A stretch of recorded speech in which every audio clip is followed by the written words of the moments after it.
Well, what did you think about the story, The Bus Ride? Were you completely surprised or did you have it all figured out? I was kind of leery at the beginning and then I thought, well, I'm kind of like her. I'm being a little ridiculous. But then it got scary at the end. So, here are your vocabulary words and the questions that you need to answer. We're going to go over the vocabulary words first. So, the very first word is hectic, characterized by intense activity, confusion, or haste. And this word, sometimes in the mornings when you're all in your family getting ready at the same time, trying to get dressed to come to school, things in your household get hectic. They get busy. And so that's the word hectic, a way that it'll help you remember what it means. En masse, in one group or body, all together. So like when you're in a classroom, and maybe your whole classroom moves from one room to another, you're all together, you're en masse. Intricate, having many complexly arranged elements, elaborate. Sometimes jewelry is described as intricate, like maybe a necklace has a lot of little small parts that are really pretty and kind of decorative. So those little small pieces are intricate details about a piece of jewelry. But intricate can be used to describe other things other than jewelry. Flickering, making brief movements or tremors. So lights sometimes flicker. If you'll see them kind of go, like maybe in a storm or something like that, they kind of blink on and off, that's flickering. Nervously, in an easily agitated or distressed way, in a high-strung or jumpy manner. So nervously, sometimes maybe if you're anxious about maybe a doctor appointment or a dentist appointment or something, or you're nervous about waiting for a test or something, you may be kind of jittery like that and maybe a little agitated. So that's nervously. Scrutiny, a close, careful examination or study.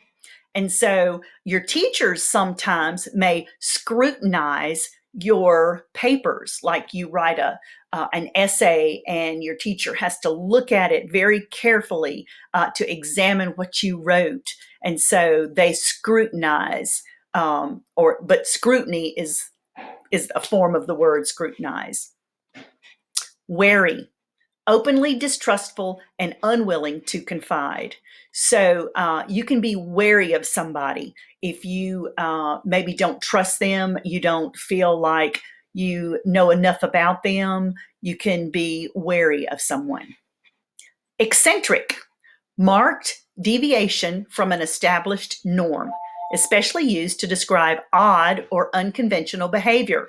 And so a lot of times people that do things kind of strange to you, it may not really be strange, but it's strange to you. You might think that that person is eccentric or odd.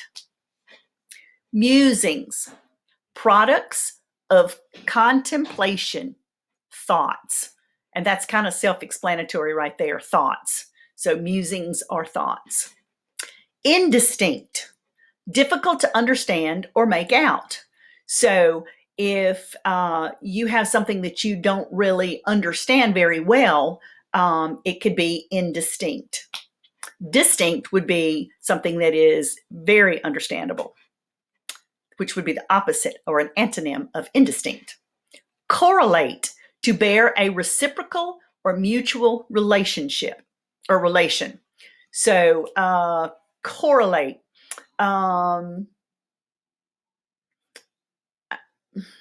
Trying to think of a good way to describe correlate. I guess mutual relation would be the way to describe it, the best way. Two things kind of correlate together. They kind of work together. Grimmer, more and more dismal, gloomier. Okay, so that's kind of self-explanatory. Gloomy, grimmer. Horrific, grossly offensive to decency or morality, causing horror. So the situation that the man was on the bus was a horrific situation because he had this blood on his hands. It was kind of offensive and kind of scary. So that's horrific. Mutilated, disfigured, irreparably damaged. So it's not really one of my favorite words to use, mutilated, but sometimes if something has been cut up, like if you're cutting up a piece of meat, you're kind of mutilating it. Ridiculousness, something deserving or inspiring ridicule, quality or state of being absurd, preposterous, or silly. And that word is kind of self-explanatory right there with silly. Ridiculousness is being silly. So remember, she was being silly. She thought she was being ridiculous in the story when she was thinking, oh, he's a killer. But she really wasn't being silly, was she? She just thought she was. Hygiene, conditions and practices that serve to promote or preserve health. In other words, you need to take a bath every day.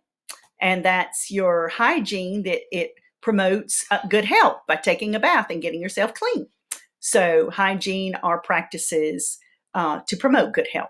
Okay, so those are your vocabulary words. Now we're on to the questions that go along with the story. And it says, please underline your answers. So my guess is that after you type your answer, you go up here in this little section right here. You make sure you hold your mouse down and select that selection of text and go up here and hit the U, which will underline that text for you.